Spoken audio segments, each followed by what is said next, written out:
Hello दोस्तों, आज मैं आपको एक किताब डिस्कस करने जा रही हूँ और ये किताब है राग दरबारी।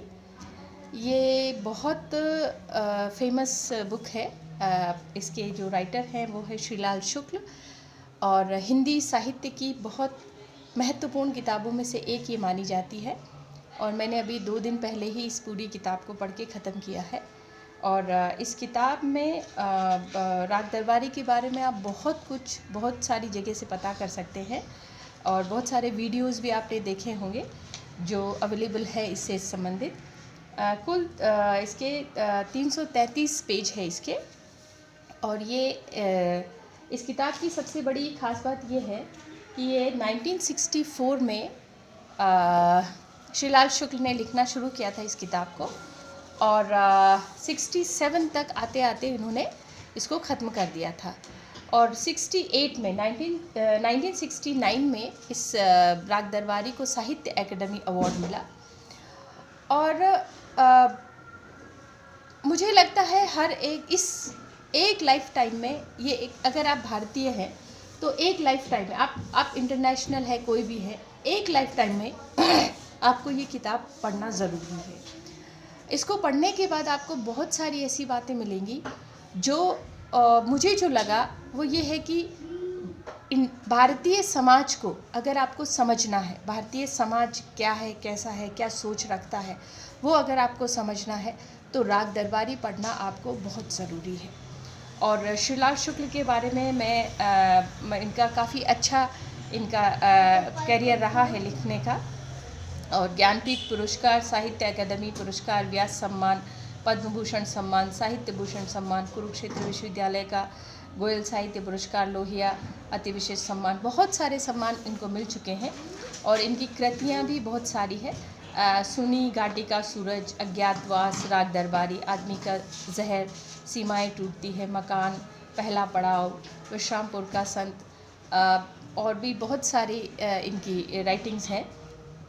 आप जब ये किताब ख़रीदेंगे तो ये किताब इंग्लिश में भी ट्रांसलेशन भी इसका अवेलेबल है, लेकिन मुझे लगा क्योंकि हिंदी मुझे आती है पढ़ना लिखना, तो मुझे लगा कि मैं इसे हिंदी में ही पढूं। और छोटी सी बात में इसको मैं बताना चाहूँगी कि राग दरबारी क्यों ज़रूरी, क्यों महत्वपूर्ण है। हमारे समाज में, भारतीय समाज में चीज़ें कैसे चलती है, किस तरह समाज चलता है, समाज की सोच क्या है, वो बताता है। हालांकि बहुत वीडियो अवेलेबल है, फिर भी मैं अपनी तरफ से जो मुझे समझ आया मैं कोशिश करती हूँ कि इसके इसका जो कहानी की शुरुआत होती है वो है रंगनाथन, जो कि हिस्ट्री में उन्होंने एमए किया है। और वो अपना एमए हिस्ट्री में ख़त्म करने के बाद वो गांव की तरफ आते हैं और इस गांव का नाम है शिवपालगंज। शिवपालगंज में उनके मामा रहते हैं और मामा हैं वैद्य जी, और जात से ब्राह्मण हैं मामा जी और रंगनाथ भी। और ये थोड़े दिनों के लिए अपना गांव में आते हैं ताकि अपनी सेहत वगैरह अच्छी कर सके। अब पूरी की पूरी कहानी रंगनाथ की नज़र से देखी गई है। एक शहरी युवक है, वो गांव में आता है और किस तरह वहाँ की सारी व्यवस्था चलती है। तो इसके जो मुख्य पात्र है, वैसे तो बहुत सारे पात्र हैं, लेकिन जो बहुत मुख्य पात्र है वो है वैद्य जी, जो कि पूरी शिवपालगंज की पूरी राजनीति हो या शिक्षा हो या अर्थव्यवस्था हो या समाज हो, सबको अपने कंट्रोल में लेके चलते हैं। और वैद्य जी कोऑपरेटिव सोसाइटी के हेड है, प्रिंसिपल जो वहाँ का स्कूल कॉलेज है, इंटरमीडिएट कॉलेज है, उसके भी वो हेड हैं। उसके अलावा उनका जो एक घर में काम करने वाला नौकर है चरण दास, जिसको कि शनिचर, तो शनिचर जो कि उनके घर में एक सर्वेंट है, उसको वो आखिर में पंचायत का सरपंच बना देते हैं। तो वैद्य जी को अच्छी तरह, अच्छा वैद्य जी क्योंकि वैद्य हैं तो वो अपना मेडिसिन भी देते हैं और साथ में चूरन च्यवनप्राश भी बनाते हैं और च्यवनप्राश बना करके वो बेचते हैं। तो उनके कस्टमर भी फिक्स हैं, बंधे हुए हैं। कॉलेज के सारे कॉलेज के टीचर्स और स्टूडेंट्स तो लेंगे ही लेंगे। तो और वैद्य जी की बिना इच्छा के एक पत्ता भी नहीं हिल सकता शिवपालगंज में। और यूपी का जो बैकग्राउंड है वहाँ की ये कहानी है।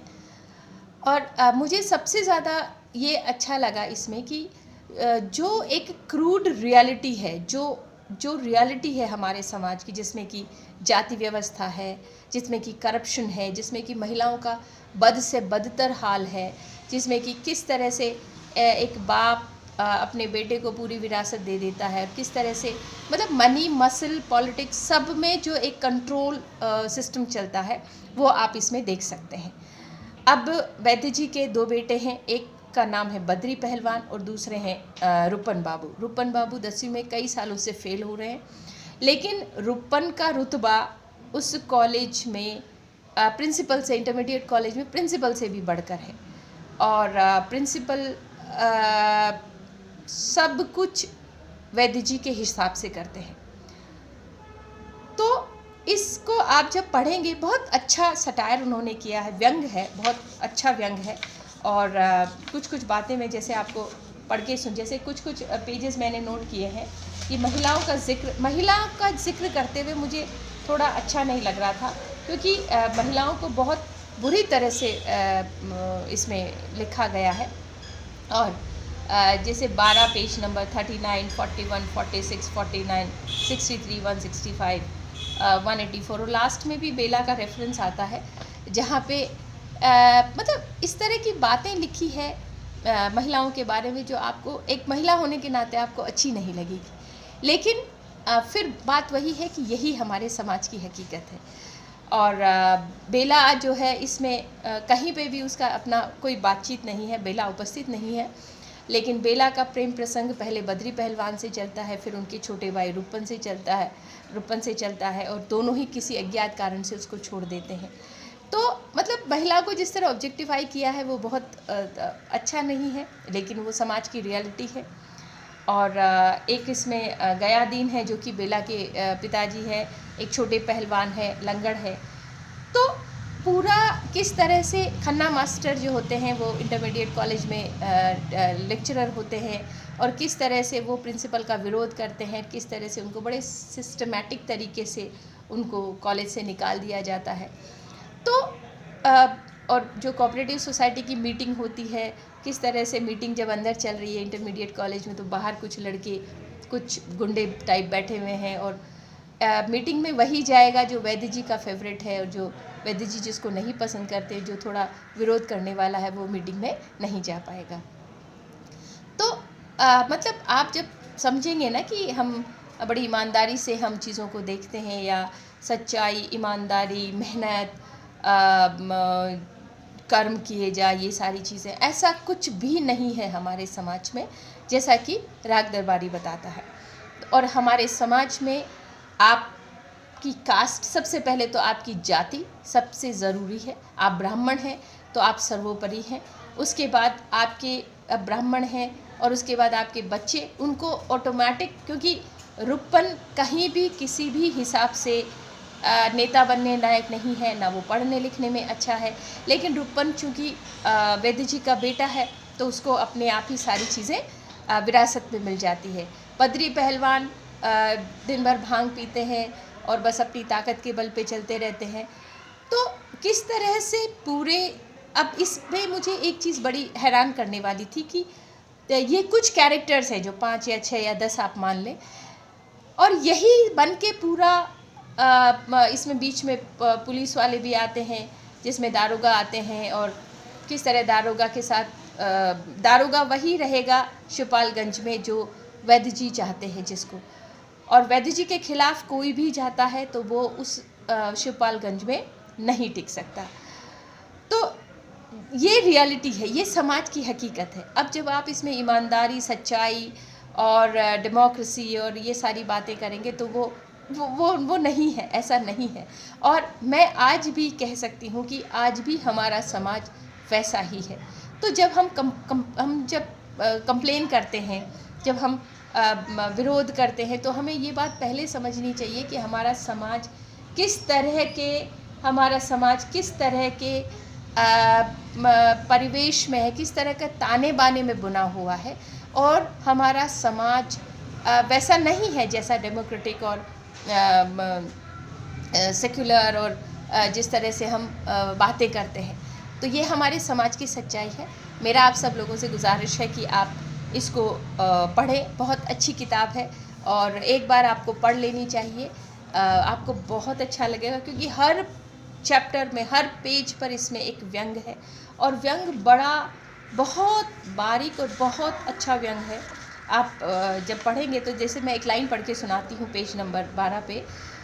थोड़ी देर में ही धुंधलके में सड़क की पटरी पर दोनों ओर कुछ गठरियाँ सी रखी हुई नज़र आई। ये औरतें थीं, मतलब ये औरतों के बारे में एक रेफरेंस है। फिर आप देखेंगे, शिवपालगंज के जुआरी संघ के मैनेजिंग डायरेक्टर के चले जाने पर दारोगा जी ने एक बार फिर सिर उठाकर चारों ओर देखा। अब जुआरी संघ और गंजहा, मतलब भांग पीना, एक बहुत प्रचलन है यहाँ पे। और यह ऐसा नहीं हो सकता, मेरे सिपाही लिखना नहीं जानते, एक आध हैं जो दस्तखत भर कर सकते हैं। तो सिपाहियों की भर्ती किस आधार पर हुई, आप ये समझ सकते हैं। और उसके बाद कुछ बड़ा अच्छे सटायर हैं जो हमारे समाज की सच्चाई बताते हैं। और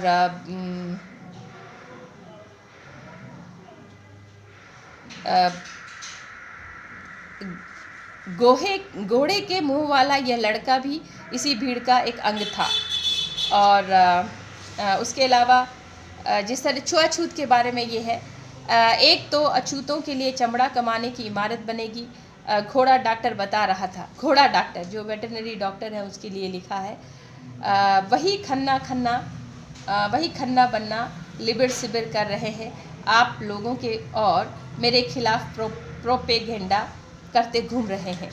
तो ये आप पढ़ के आप समझ सकते हैं। अब शनिचर के बारे में एक रेफरेंस है इसमें। एक दुबला पतला आदमी गंदी बनियान और धारीदार अंडरवियर पहने बैठा था। नवंबर का महीना था और शाम को काफ़ी ठंडक हो चली थी, पर वह बनियान में काफ़ी खुश नज़र आ रहा था।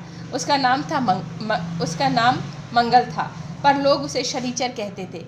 उसके बाल पकने लगे थे और आगे के दांत घिर गए थे।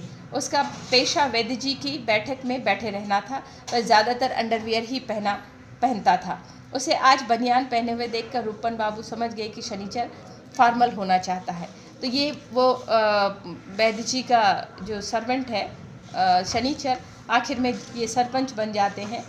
तो इस तरह से, किस तरह से पूरी राजनीति, पूरा पुलिस महकमा, पूरा अर्थव्यवस्था है, जैसे कोऑपरेटिव सोसाइटी का पैसा कहाँ गबन करना है, कैसे जाना है।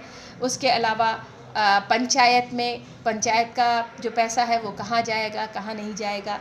तो वैद्य जी ने कुछ लोगों को अपने आसपास बना रखा है, और ये जो 5-10 लोग मिल करके पूरी व्यवस्था को कंट्रोल कर लेते हैं। तो ये एक अच्छा अनुभव था राग दरबारी को पढ़ना। और मेरा क्योंकि मैं हिंदी साहित्य से नहीं हूँ, तो जितना मुझे समझ में आया मैंने कोशिश की आपको बताने की, और आगे भी कोशिश करूँगी इसे और बेहतर समझने की। धन्यवाद।